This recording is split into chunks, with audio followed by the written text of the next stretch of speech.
हम करेंगे DK Goyal book class 12th की अकाउंटेंसी का चैप्टर 2 जिसका नाम है change in profit sharing ratio among the existing partner का सोल्यूशन नंबर 34। तो आज हम क्वेश्चन नंबर 34 करेंगे। क्वेश्चन नंबर 34 मैंने ऑलरेडी नोट कर रखा है। यहाँ पे क्वेश्चन नंबर 34 में बता रखा है X Y Z are partner sharing profit and losses in the ratio 7:5:4। Their balance sheet as at 31 March 2021 stood as follow. देखिए बता रखा है एक्स वाई जेड तीन पार्टनर हैं, इनके ओल्ड रेशो बता रखे हैं 7:5:4 है और एक बैलेंस शीट आपको गिवन है। बैलेंस शीट में लायबिलिटी साइड कैपिटल अकाउंट का बैलेंस गिवन है, जनरल रिजर्व गिवन है, profit and loss account given है और क्रेडिटर गिवन है। Asset side sundry asset given है। साथ में आपको बता रखा है कि partner decided that with effect from 1 April 2021 they share profit and losses in the ratio of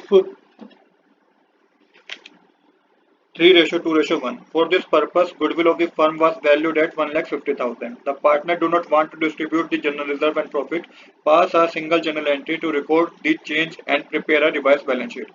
तो देखिए 1 अप्रैल 2021 को डिसाइड किया कि अभी न्यू प्रॉफिट शेयरिंग रेशो लेके आ रहे हैं 3:2:1। यहाँ पे आपको गुडविल बता रखी है जो कि 1,50,000 है। पार्टनर चाहते नहीं है कि अमाउंट जो जनरल रिजर्व और प्रॉफिट का है वो डिस्ट्रीब्यूट हो, तो एक सिंगल जर्नल एंट्री पास करनी है आपको और रिवाइज बैलेंस शीट बनानी है। तो चलिए किस तरीके से करेंगे आइए समझते हैं। एक बार देखिए क्वेश्चन को एक बार दोबारा ओवरव्यू से समझते हैं क्या क्या ओवरव्यू है क्वेश्चन का। तो पार्टनर है X Y Z, old ratio है 7:5:4, न्यू रेशियो है 3:2:1, चेंज डेट है 1 अप्रैल 2021 जब ये न्यू रेशियो इंप्लीमेंट होगा। गुडविल है फर्म की 1,50,000, जनरल रिजर्व है 75,000 के, प्रॉफिट एंड लॉस का क्रेडिट बैलेंस बता रखा है 115,000 मतलब ये पास्ट प्रॉफिट है। Reserve are not to be distributed only adjustment to capital account, reserve को डिस्ट्रीब्यूट करने के लिए मना कर रखा है। आपको सिंगल जर्नल एंट्री और बैलेंस शीट बना के दिखानी है, रिवाइज बैलेंस शीट बना के दिखानी है। तो स्टेप बाय स्टेप क्वेश्चन को करेंगे, कोई मुश्किल क्वेश्चन नहीं है बट थोड़ा लेंथी क्वेश्चन है। तो सबसे पहले क्या करेंगे एडजस्टमेंट करते हैं कि हमें गुडविल गिवन है 1,50,000 का और हमें प्रॉफिट एंड और जनरल रिजर्व गिवन है, प्रॉफिट एंड लॉस का क्रेडिट बैलेंस गिवन है। तो इन सबको आपको टोटल करना है। तो टोटल एडजस्टमेंट होगी 1,50,000 प्लस 75,000 प्लस 15,000 90,000 ये 2,40,000 हो जाएगा। 1,50,000 तो गुडविल का है, जनरल रिजर्व 75,000 की है, profit and loss account credit balance 15,000 का है, तो ये 90,000 हो गया। जब 1,50,000 में 90,000 प्लस करेंगे तो 2,40,000 होगा। This will be adjusted between partner using sacrificing and gaining ratio. तो ये 2,40,000 को आपको पार्टनर में एडजस्ट करना है sacrificing ratio according to sacrificing ratio और गेनिंग रेशियो। तो सबसे पहले आपको ओल्ड रेशियो पता है, जो कि 7:5:4 है। तो एक्स वाई जेड का शेयर आपका हो जाएगा 7/16, 5/16, 4/16। सेम इसी तरीके से आपको न्यू रेशियो पता है 3:2:1 है। तो एक्स वाई जेड का न्यू शेयर हो जाएगा 3/6, 2/6, 1/6। तो देखिए यहाँ पे अब आपको क्या पता करना है, आपको गेनिंग और सैक्रिफाइसिंग रेशियो पता करनी है। तो सबसे पहले आपको देखिए यहाँ पे डिनोमिनेटर सेम नहीं है, यहाँ पे 16 है, यहाँ पे 6 है। सबसे पहले आपको डिनोमिनेटर सेम करना होगा। तो डिनोमिनेटर सेम करने के लिए आपको 16 और 6 का एलसीएम लेना होगा जो कि 48 आएगा। जब 48 एलसीएम आ जाएगा इसके बाद आपको क्या करना होगा, 48 को 16 के टेबल में 48 कब आता है 3 पे आता है, तो 3 को 7 से मल्टीप्लाई करना होगा तो 21/48 आएगा। तो 21/48 ये ओल्ड शेयर होगा एक्स का। तो इस तरीके से आपको सब कैलकुलेट करना पड़ेगा। तो देखिए मैंने यहाँ पे ऑलरेडी कैलकुलेट कर रखा है यहाँ पे।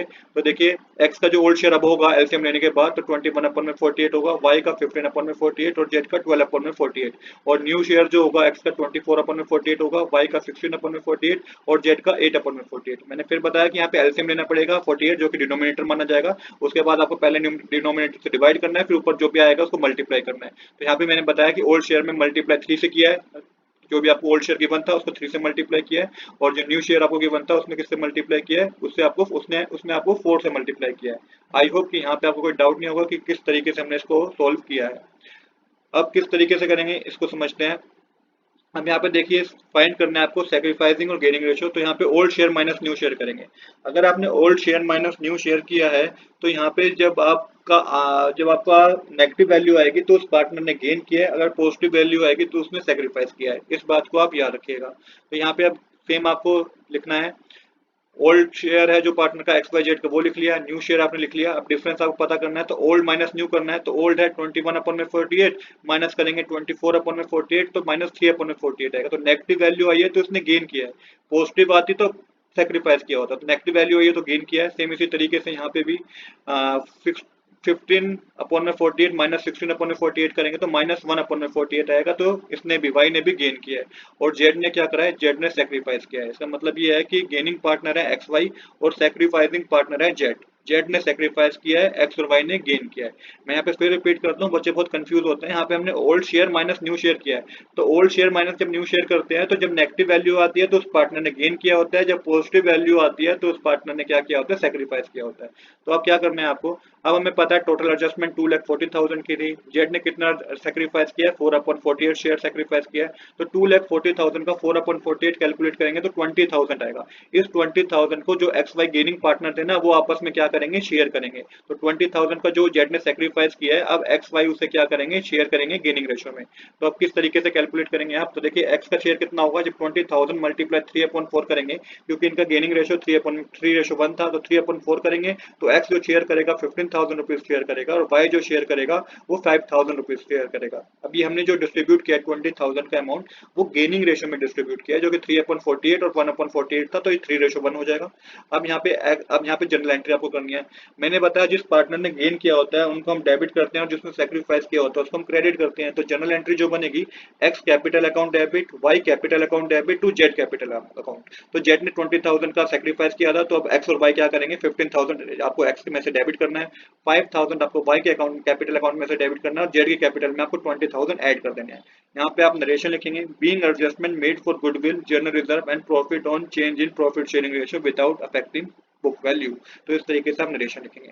तो ये तो भाई हमारी जनरल एंट्री हो गई। अब आपको रिवाइज बैलेंस शीट बनानी है। तो रिवाइज बैलेंस शीट, जो एक बैलेंस शीट आपको क्वेश्चन में गिवन भी है, उस बैलेंस शीट में सिर्फ कैपिटल अकाउंट में चेंज होगा। क्योंकि यहाँ पे कैपिटल अकाउंट में चेंज क्यों होगा, क्योंकि यहाँ पे देखिए, क्योंकि एक्स और वाई ने अपने में से कुछ हिस्सा, कुछ पोर्शन किसको दिया है, जेड को दिया है। तो 15,000 और 5,000 आपको एक्स और वाई में से माइनस करना होगा, और जेड में 20,000 प्लस करना होगा। सिर्फ यही चेंज होगा, अदरवाइज सारी बैलेंस शीट सेम ही रहेगी। तो यहाँ पे क्या करा है मैंने, देखिए ओरिजिनल कैपिटल बैलेंस जो था वो एक्स का 2 लाख था, वाई का 1,50,000 था, और जेड का 1,20,000 था। अब हुआ क्या कि एक्स ने क्या करा, 15,000 रुपीज अपने में से क्या दिया है, जेड को दिया, तो -15,000 करेंगे, वाई में -5,000 करेंगे, और जेड में 20,000 प्लस कर देंगे। तो अब जेड जो अब एक्स का एडजस्टेड कैपिटल अकाउंट होगा 1,85,000 का है, रिवाइज कैपिटल अकाउंट 1,85,000 का है। वाई का जो रिवाइज कैपिटल अकाउंट है 1,45,000 का है, और जेड का जो होगा वो 1,40,000 का होगा, क्योंकि 20,000 हमने प्लस करे हैं। सेम ही चीज आपको बैलेंस शीट में दिखानी है। तो बैलेंस शीट में देखिए हमने सिर्फ एक्स वाई जेड के कैपिटल अकाउंट में चेंज किया है, बाकी सब सेम है। तो यही हमें इस क्वेश्चन में करना था।